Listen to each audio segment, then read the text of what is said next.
ठंड के मौसम में प्रकृति अपनी खूबसूरती की झलक हर जगह बिखेर रही है। ऐसी ही सुंदरता का अद्भुत नजारा झारखंड के साहिबगंज के उधवा झील में देखने को मिल रहा है। जिस तरह से कश्मीर की डल झील है, ठीक उसी तरह से उधवा झील भी है। उधवा झील चारों ओर से हरी भरी पहाड़ियों से घिरी हुई है। जब आप झील के नीले पानी को देखेंगे तो ये नजारा आपको मंत्रमुग्ध कर देगा। उधवा की हरियाली और झील के शांत पानी का ये संगम ऐसा है जिसे देखना अपने आप में एक अद्भुत अनुभव है। दरअसल साहिबगंज में प्रसिद्ध राजमहल की पहाड़ियों पर बिखरे झारखंड का एकमात्र उधवा झील इन दिनों देश विदेश के सैलानियों के लिए आकर्षण का केंद्र बना हुआ है। आप साहिबगंज के अलावा अन्य जिले या राज्य के रहने वाले हैं और उधवा झील एक बार आएंगे तो आपको बार बार आने का मन करेगा। यहाँ सैलानियों के ठहरने के लिए रेस्ट हाउस से लेकर अन्य कई सुविधाएं उपलब्ध है। कश्मीर की डल झील की तर्ज पर यहाँ भी शिकारा बोटिंग की सुविधा मौजूद है, यानी कि जम्मू कश्मीर के प्रसिद्ध डल झील की तर्ज पर यहाँ भी शिकारा बोटिंग की सुविधा है। सर्दी के मौसम के दस्तक देते ही यहाँ प्रवासी पक्षियों का आगमन भी शुरू हो जाता है। वो 4-5 फीट ही है और उनकी वजह से वहाँ पे aquatic plant and aquatic animals जो भी है बर्ड के हैबिटाट के लिए वो सारे चीज़ वहाँ पे काफ़ी ज़्यादा पाए जाते हैं। और उसकी एरिया की बात करें तो 410 हेक्टेयर यानी कि काफ़ी बड़ा होता है। अगर पतौड़ा लेक है वो 155 और ये 410, तो कहीं ना कहीं इनसे ट्रिपल है। तो पक्षियाँ चारों ओर वहाँ पे है और उसमें उसका एक खासियत चीज़ ये है कि वहाँ पे पेटाली ग्रास है और उन पे वो बैठते हैं रहने के लिए, मतलब उसके लिए हर चीज़ परफेक्ट है और काफ़ी खूबसूरत है। और उनकी बात करें तो एक साइड गंगा है, दूसरी साइड पहाड़ है। जैसे राजमहल की पहाड़ियों के बारे में पढ़ते हैं बुक में, बस वहाँ का ही पानी आता है उधर पे।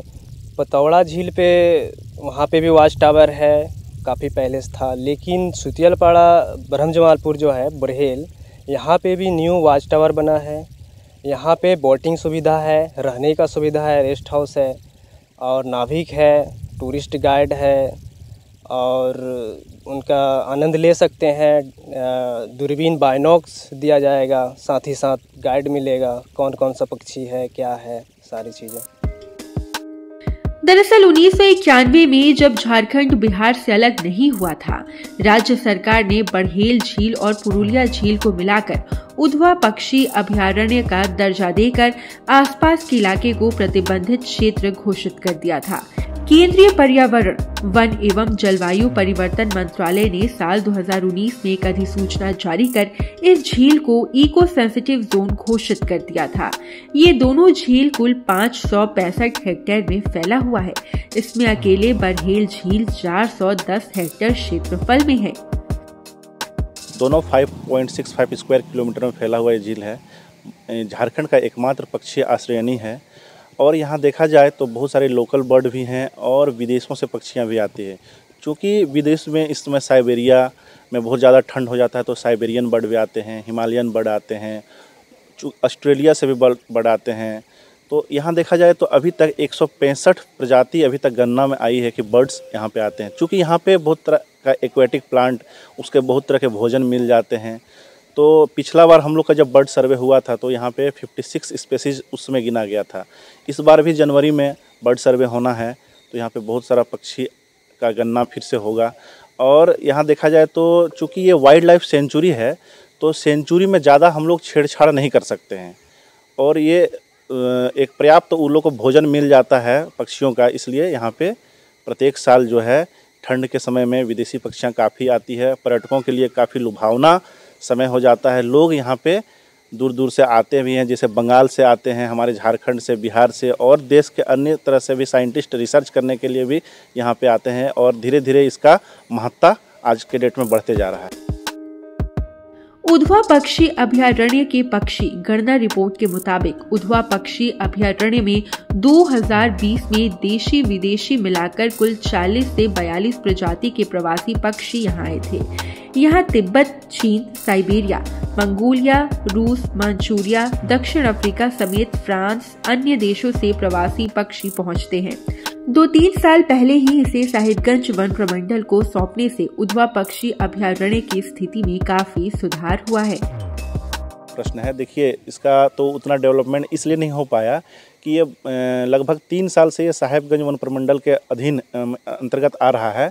पहले ये हजारीबाग वन प्रमंडल के अंतर्गत आता था, तो 3 साल से जब से है तब से इसका बहुत ज़्यादा डेवलपमेंट हुआ है।